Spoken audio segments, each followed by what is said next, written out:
Dear students, periodic test का part 2 question 30 to 60 solution start करते हैं। Question 30, a water tanker filled up to 2/3 of its height is moving with a uniform speed on sudden application of brakes. The water in the tank would be A. Move backward, B. Move forward, C. This is C. Remain unaffected, and D. Rise upward. So children, this is the situation where we have to see कि कौन सा Newton's law काम कर रहा है। The correct option is B, due to Newton's first law of motion. First law of motion is also known as law of inertia. Any object keeps moving in the same direction with the same speed as long as no external force is applied to it. Question 31. The acceleration of an object is A. Inversely proportional to its mass, B. Directly proportional to the applied force, C. Resisted by inertia, D. All of the above. इसको हम समझ लेते हैं कि क्या relationship है किसके बीच में, एक्सेलरेशन और मास के बीच में।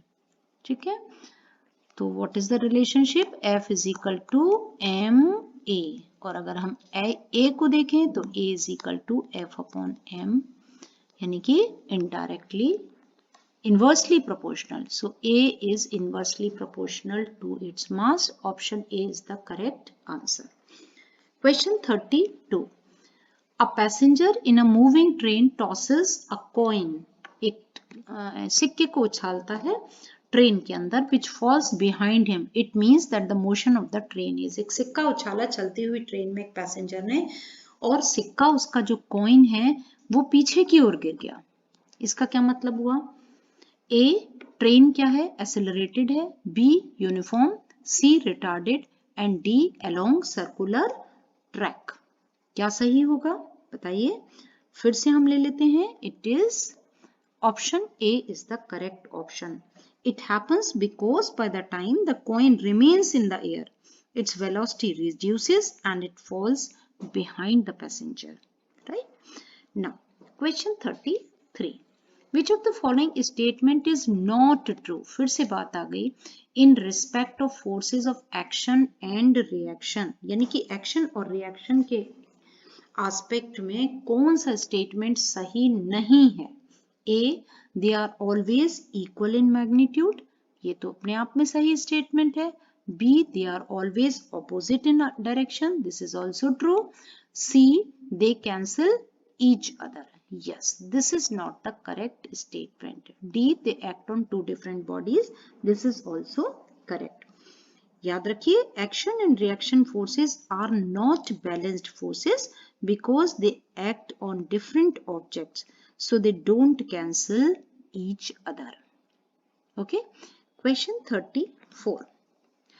Though the forces of action and reaction are equal and opposite, yet the acceleration produced by them may be of different magnitude. Why? Question है बहुत सिंपल है, ये action and reaction Newton's third law के questions हैं। ठीक है, two forces action और reaction equal है और ऑपोजिट है, लेकिन अभी हमने बात किया कि दो डिफरेंट बॉडीज पर वर्क करते हैं, yet the acceleration produced by them may be different, लेकिन एक्सेलरेशन अलग अलग है। एक्सेलरेशन अलग क्यों होगा? क्योंकि उनके मासेस अलग होंगे। ठीक है, जो मैसिव ऑब्जेक्ट है, ध्यान रखिए कि मैसिव ऑब्जेक्ट में एक्सेलरेशन कम होता है और लाइट ऑब्जेक्ट में एक्सेलरेशन ज्यादा होता है। तो हमारा जो करेक्ट ऑप्शन होगा वो हम ढूंढ लेते हैं। Option A, the bodies on which they are acting may have different masses, यही हमारा करेक्ट ऑप्शन है। अलग अलग मास होंगे और अलग अलग उनका एक्सेलरेशन होगा। द बॉडीज में बी डिफरेंट साइजेस, साइज से कोई मतलब नहीं है, हमें मास से मतलब है। C, the surfaces of body may not be equally smooth, यहाँ रफनेस और स्मूथ टेक्सचर से कोई कंसर्न नहीं है, नन कोई नहीं। So the correct option is A. Okay, question number 35.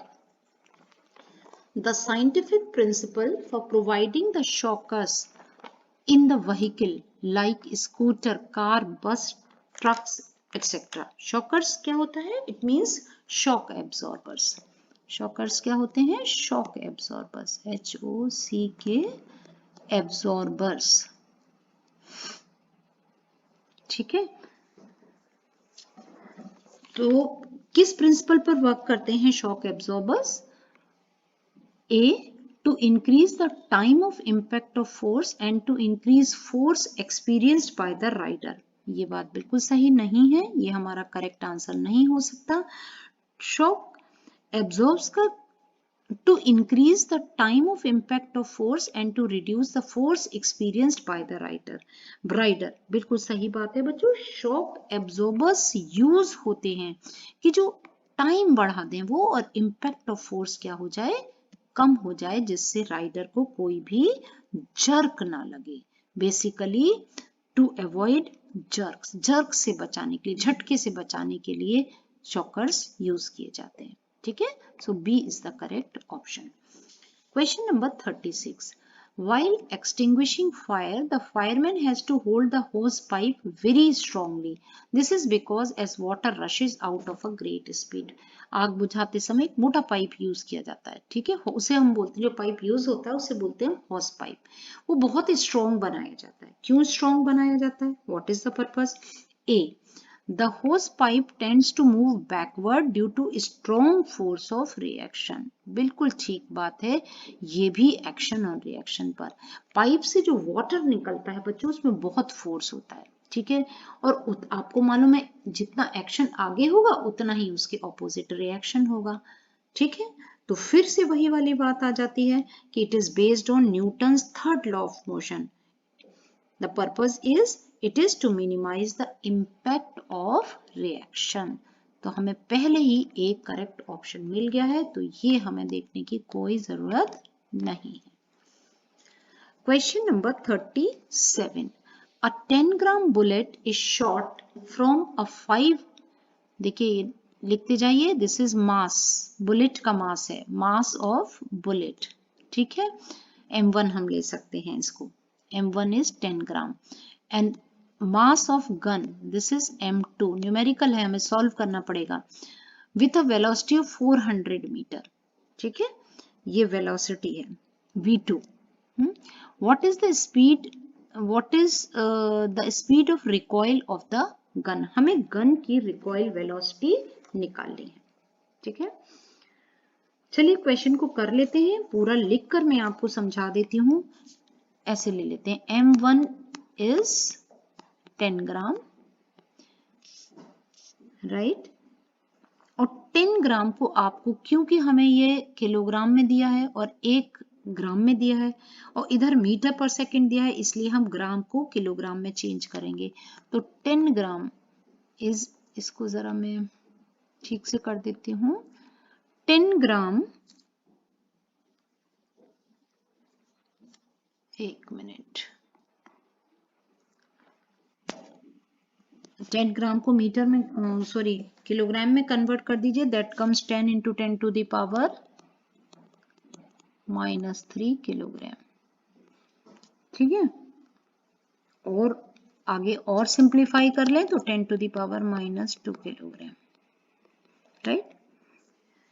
Mass of gun that is M2. M2 is 5 kilogram. ठीक है, वेलोसिटी हम बुलेट की ले लेते हैं. वेलोसिटी V1 यानी velocity of bullet is 400 metre per second. और V2 speed of recoil of gun हमें निकालनी है. V2 हमें कैलकुलेट करनी है. तो total moment of bullet and gun after firing is equal to the total momentum before firing. ठीक है, ये कंजर्वेशन ऑफ मोमेंटम पर है. हमारा फॉर्मूला बन जाता है M1V1 plus M2V2 is always 0. ठीक है, तो V2 इससे हम निकाल लेते हैं. मैं इस क्वेश्चन को यहां कंटिन्यू कर लेती हूँ. ठीक है, 38 क्वेश्चन के साथ, बाद में इसको रब कर देंगे. So the value of V2 becomes m1v1 upon m2, right. Values put up कर दीजिए, वैल्यू आ जाएगी -10 power -2 into 400 divided by 5 and that becomes, simplify कर लीजिए, -0.8 मीटर पर सेकेंड। तो करेक्ट ऑप्शन हमारा हुआ -0.8 मीटर पर सेकेंड। बहुत सिंपल है बच्चों। Question 38, a motorcyclist drives from A to B with a uniform speed of 30 km per hour and returns back with the speed of 20 km per hour. Find its average speed. Numerical है बच्चों, कैसे solve करना है इसको समझ लेते हैं। Let the length of the line segment AB be x. हमने लाइन सेगमेंट को मान लिया x, ठीक है। तो time taken is given as, कैसे टाइम को हम कैलकुलेट करते हैं, that is distance covered upon distance covered upon speed, है ना। फॉर्मूला है हमारा speed is equal to distance upon time, ठीक है।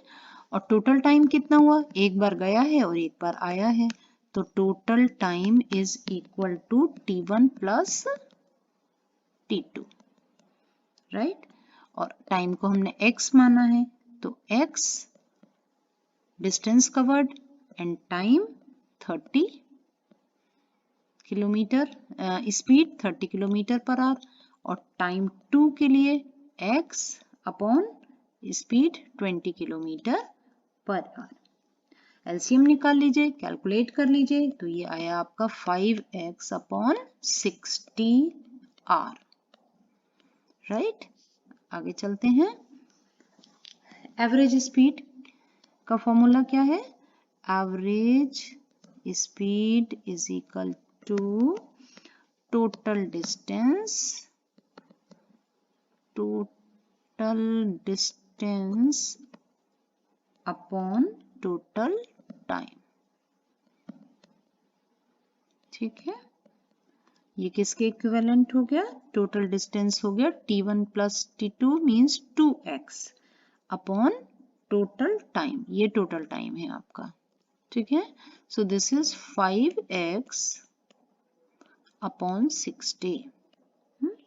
इसको सॉल्व कर लेते हैं, कैसे सॉल्व कर लेते हैं, 2x अपॉन 5x इंटू 60, तो ये x से कैंसिल हो गया और 5 को 60 से कैंसिल कर दिया, तो ये 12 हो गया and your answer becomes 24 kilometre per our, right. तो हमारा ऑप्शन कौन सा सही हुआ, 20 kilometre per our, right. Next question ले लेते हैं। ये आपके केस स्टडी बेस्ड क्वेश्चन है। Read the given information carefully and answer the questions given below. Attempt any 4 question. पर हम यहाँ सारे डिस्कस कर रहे हैं।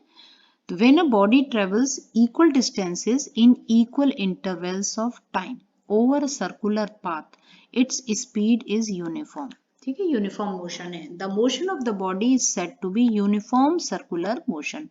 The direction of motion at any instance of time is along the tangent to the circular path at that instant.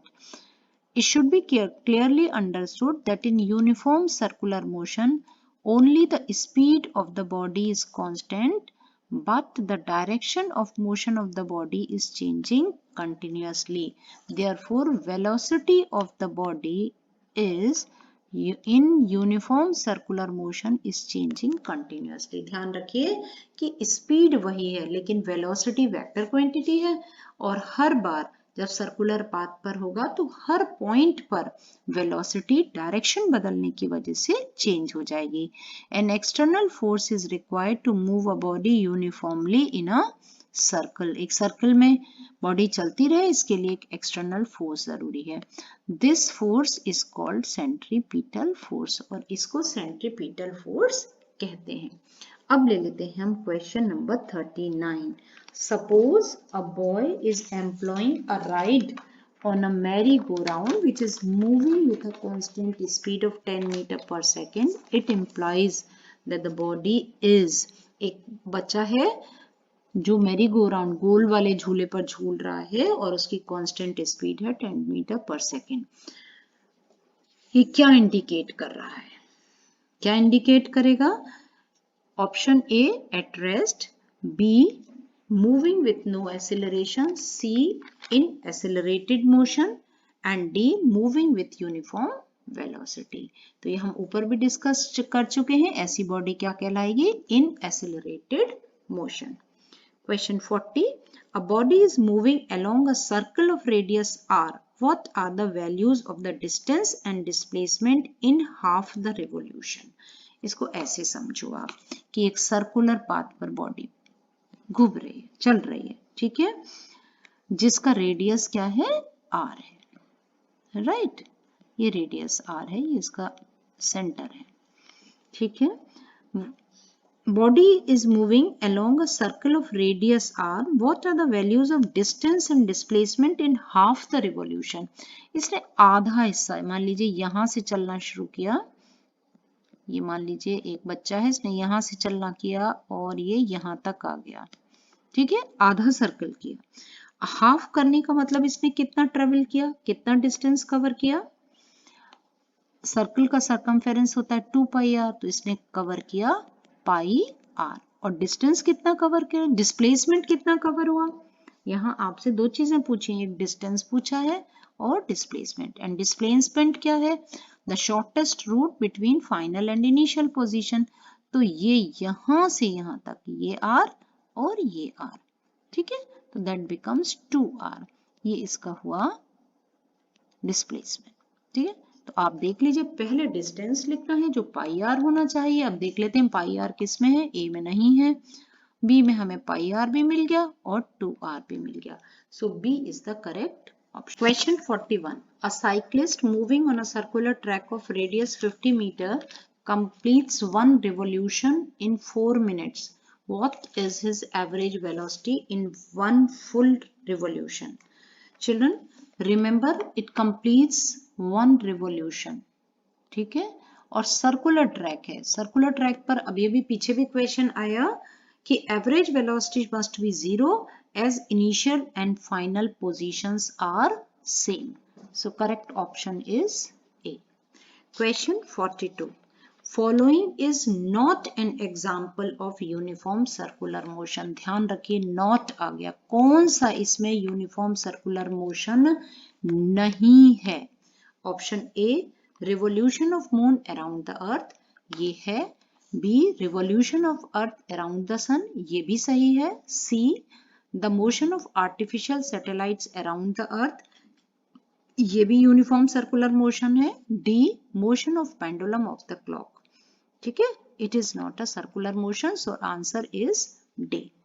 Question 43, the direction of the centripetal force is always towards a center of the earth, B away from the center of the earth, C tangent to the circular path at that instant, D along the circumference of the circular path.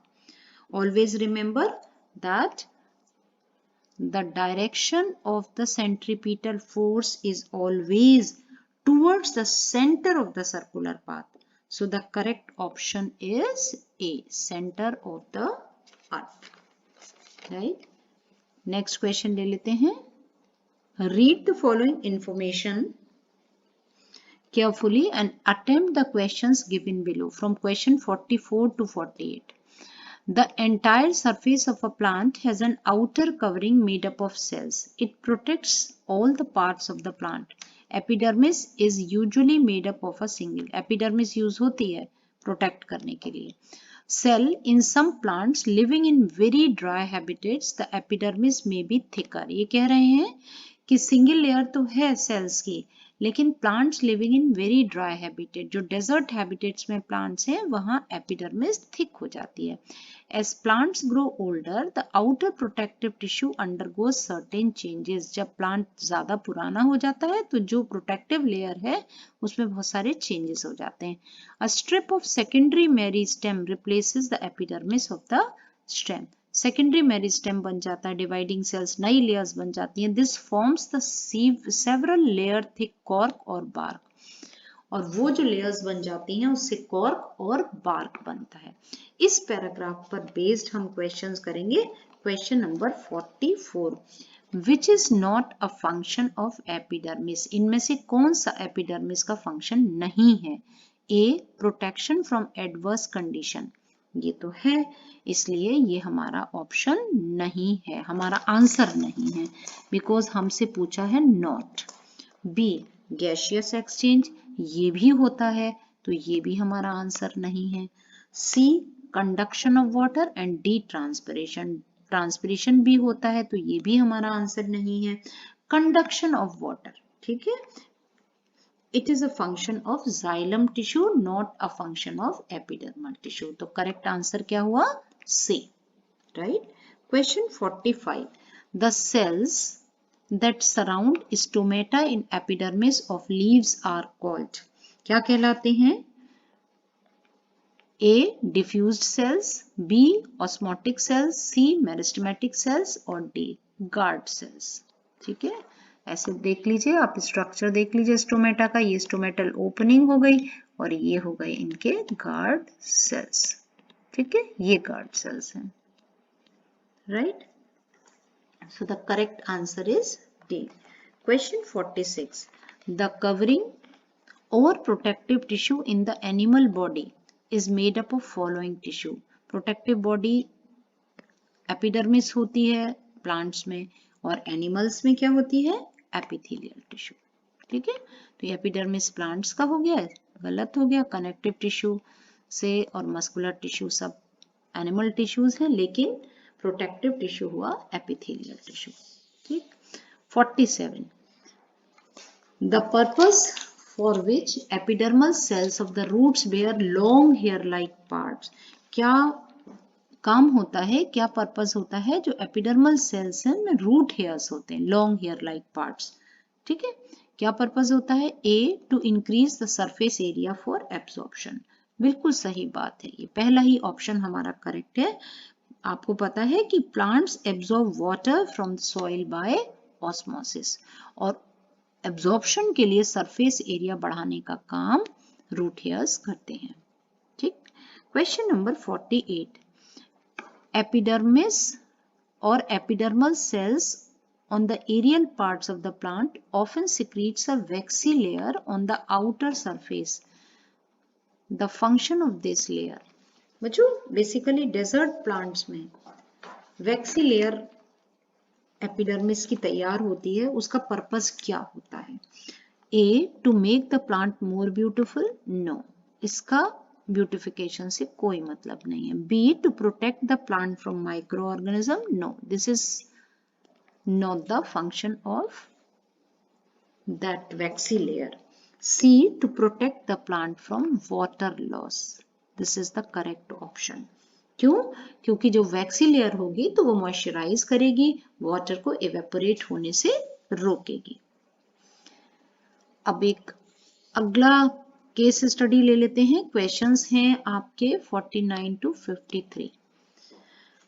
4 students A, B, C and D had to separate different components of the mixture। 4 students हैं, उनको different components निकालने हैं mixtures में से। यहाँ technique based separation technique based paragraph है। They knew that different methods of separations are used to get individual components from mixture. They were aware of that mixtures can be separated into their respective constituents by simple physical methods like hand picking, sieving, filtration, etc. And sometimes special techniques have to be used for the separation of the components of some mixtures, but unfortunately they did not know about the most suitable method to separate the different components of their mixture.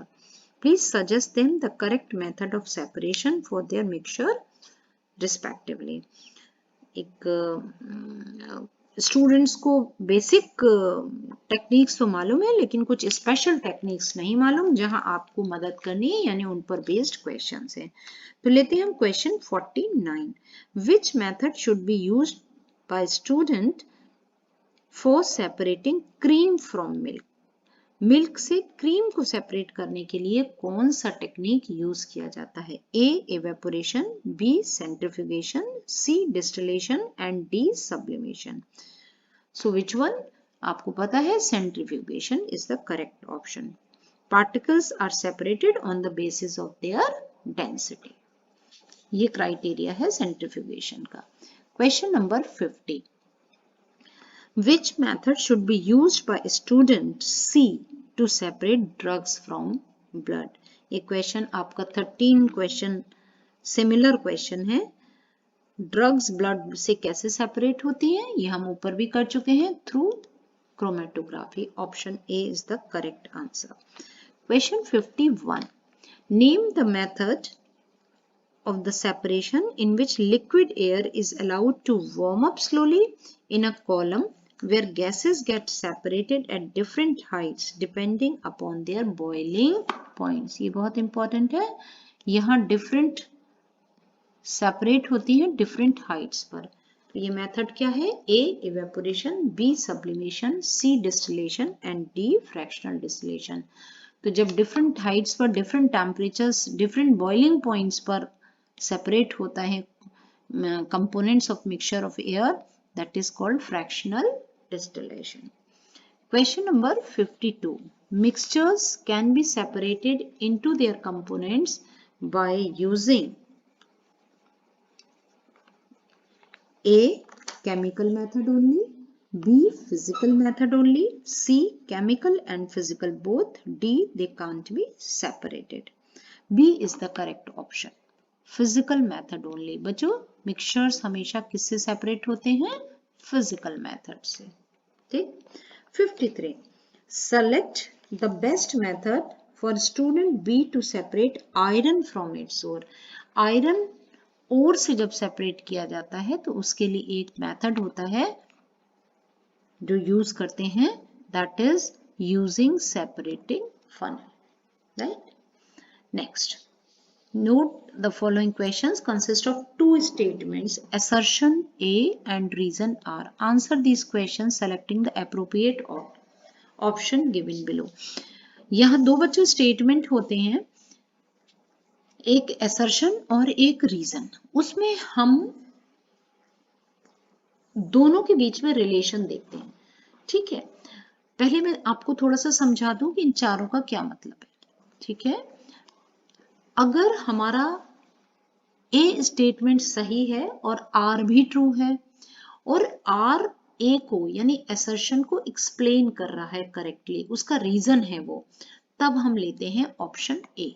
ठीक है, अगर दोनों statement सही हैं, both A and R are true but R is not the correct explanation of A, तब हम लेते हैं बी, कि दोनों स्टेटमेंट तो सही हैं लेकिन आर रीजन नहीं है असर्शन स्टेटमेंट का। राइट। क्वेश्चन सी ऑप्शन हमारा होता है अगर असर्शन ट्रू है और रीजन फॉल्स है, और डी ऑप्शन होता है अगर असर्शन फॉल्स है और रीजन ट्रू है। या एक बात और समझ लीजिए, अगर आपके दोनों स्टेटमेंट्स ट्रू हैं देन आप सी और डी को एलिमिनेट कर दीजिए, केवल आपको ए और बी से आंसर मिलेगा। अगर आपका एक स्टेटमेंट ट्रू और एक स्टेटमेंट फॉल्स है तो आप ए और बी को एलिमिनेट कर दीजिए, आपको आंसर मिलेगा सी और डी से। इस प्रैक्टिस को हम आगे क्वेश्चन से देखते हैं। Question number 54। assertion is the de-shelled egg swells when put into pure water for some time। ये हमारा एक स्टेटमेंट है, असर्शन स्टेटमेंट है कि जो डी-शेल्ड है यानी कि एग पर से छिलका हटा दिया गया है, वो पानी में जब डालते हैं तो स्वेल कर जाती है। ये स्टेटमेंट क्या कह रहा है? ये सही है या नहीं सही है। ये स्टेटमेंट अपने आप में ट्रू है। तो जब भी आप असर्शन रीजन के क्वेश्चंस करो तो आगे ट्रू फॉल्स लिख लो पहले, ठीक है। रीजन दिया है water passes into the egg by exosmosis. Exosmosis का तो मतलब हुआ बच्चों पानी बाहर आना, लेकिन स्वेल कब करेगा, जब पानी अंदर जाएगा, एंडोस्मोसिस होगा। तो ये स्टेटमेंट गलत हो गया, इसको आप कर दीजिए फॉल्स। जब हमारा एक स्टेटमेंट ट्रू और एक फॉल्स हुआ, ठीक है ना, तो हमें आंसर इससे मिलेगा और ये हम एलिमिनेट कर देंगे दोनों, ठीक है। अब इसमें देखिए ए ट्रू, तो ए ट्रू आर फॉल्स, हमारा करेक्ट ऑप्शन हुआ सी, आंसर हुआ सी, right. Question 55, assertion statement is muscles can contract and relax to cause movement। बिल्कुल सही बात है, ठीक है। ये स्टेटमेंट बिल्कुल सही है कि मसल्स कॉन्ट्रैक्ट और रिलैक्स करती हैं जिसकी वजह से मूवमेंट होता है। रीजन देख लेते हैं। Muscles contain special proteins called contractile proteins. Muscles में स्पेशल प्रोटीन्स होती हैं जिन्हें कॉन्ट्रैक्टाइल प्रोटीन्स कहते हैं और इन्हीं की वजह से मसल्स कॉन्ट्रैक्ट करती हैं। ये भी स्टेटमेंट सही है, ठीक है। तो देखिए जब दोनों स्टेटमेंट सही हों तो रीजन असर्शन को सपोर्ट कर रहा है, एक्सप्लेन कर रहा है या नहीं, उसकी एक टेक्निक है। आप दोनों सेंटेंसेस को एक साथ पढ़िए और उनके बीच में लगा दीजिए बिकॉज। अगर बिकॉज लगाने से हमारा सेंटेंस दोनों जुड़ जाते हैं, कंप्लीट हो जाते हैं, तो हमें आंसर मिल जाएगा। फिर से पढ़ती हूं मैं। Muscles can contract and relax to cause movement because muscles contain special proteins called contractile protein. बिल्कुल सही है। जब दोनों ट्रू हो और रीजन असर्शन को एक्सप्लेन करे तो हमें मिलता है ऑप्शन ए। हमारा करेक्ट आंसर हुआ ऑप्शन ए, राइट। अब हम ले लेते हैं question 56। assertion is elements cannot be broken down into simpler substances। Elements अपने आप में क्या नहीं हो सकते, फर्दर सिंपलर सब्सटेंसेस में चेंज नहीं हो सकते। So this statement is true, right. Reason ले लेते हैं। Carbon, nitrogen and calcium are all the examples of element. This statement is also true. But क्या ये यहां बिकॉज लगा के देखिए बात बन रही है या नहीं बन रही है, क्या रीजन असर्शन को एक्सप्लेन कर रहा है। फिर से पढ़ेंगे हम। Elements can not be broken down into simpler substances because carbon, nitrogen, calcium are all the examples of elements. No, यहाँ इसका कोई कंसर्न नहीं है, हमें इससे कुछ भी लेना देना नहीं, बनी नहीं हमारी बात। यानी कि स्टेटमेंट तो रीजन सही है लेकिन ये इसको एक्सप्लेन नहीं कर रहा असर्शन को। तो इस केस में हमारा कौन सा ऑप्शन सही होता है, both A and R true but R is not the correct explanation of A. तो हमारा जो आंसर होगा वो कौन सा होगा, बी, ठीक। 57 question.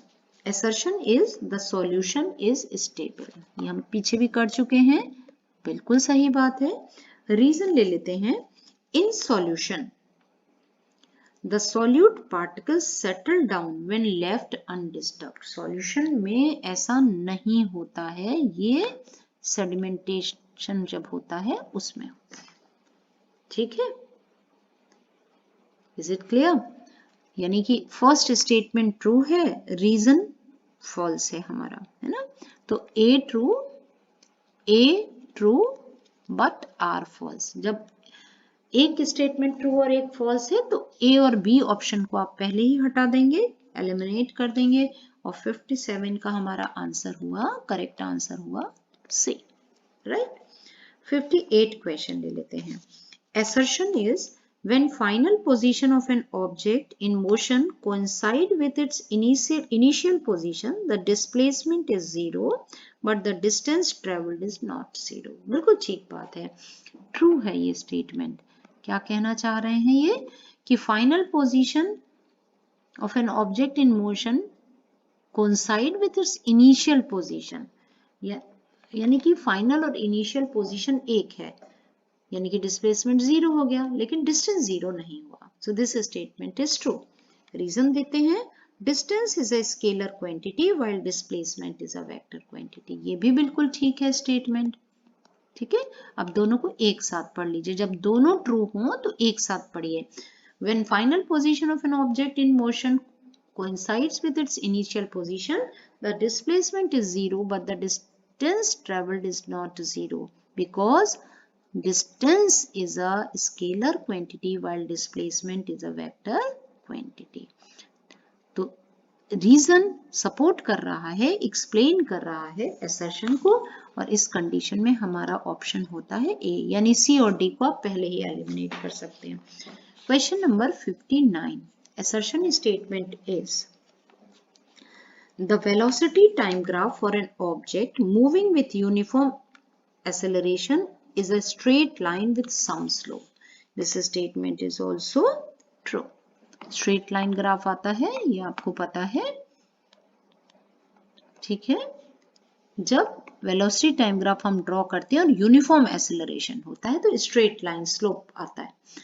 And reason is here change in velocity is equal, interval of time is unequal. Uniform का मतलब ही है equal interval of time, equal distance in equal interval of time, और यहाँ ये दे रहे हैं अनइक्वल, तो ये स्टेटमेंट क्या हो गया, फॉल्स हो गया।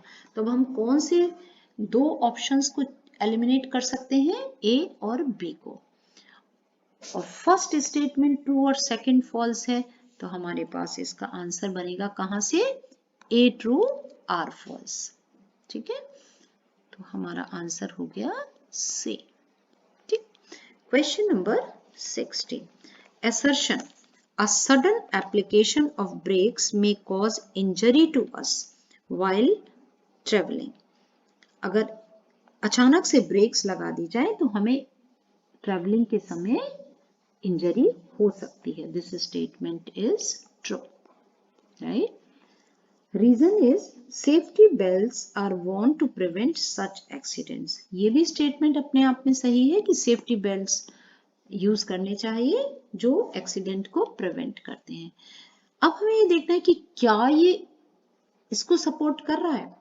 A sudden application of brakes may cause injury to us while traveling because safety belts are worn। आपस में इनका ये रिलेशन नहीं है कि फर्स्ट स्टेटमेंट को रीजन एक्सप्लेन कर पा रहा हो। ठीक है, दोनों ट्रू तो हैं लेकिन सपोर्ट नहीं कर रहा है रीजन, तो हमारा ऑप्शन कौन सा होगा, बी। ठीक है, तो चिल्ड्रन आपका PT2 का सॉल्यूशन कंप्लीट हो गया है। आई होप आपको चीजें काफी हद तक समझ आई होंगी, वीडियो भी आपके लिए बहुत हेल्पफुल रहा होगा, और मैं आपको कहूंगी कि आप अपने फ्रेंड्स को, दूसरे बच्चों को इस वीडियो तक पहुंचाइए, जिससे उनको भी इसका पूरा बेनिफिट मिल सके, और आगे दूसरे रिवीजन सेशंस के साथ आप मेरे साथ जुड़े रहिए। Okay then, bye bye children, फिर मिलते हैं। Till then wish you all the very best. Bye bye.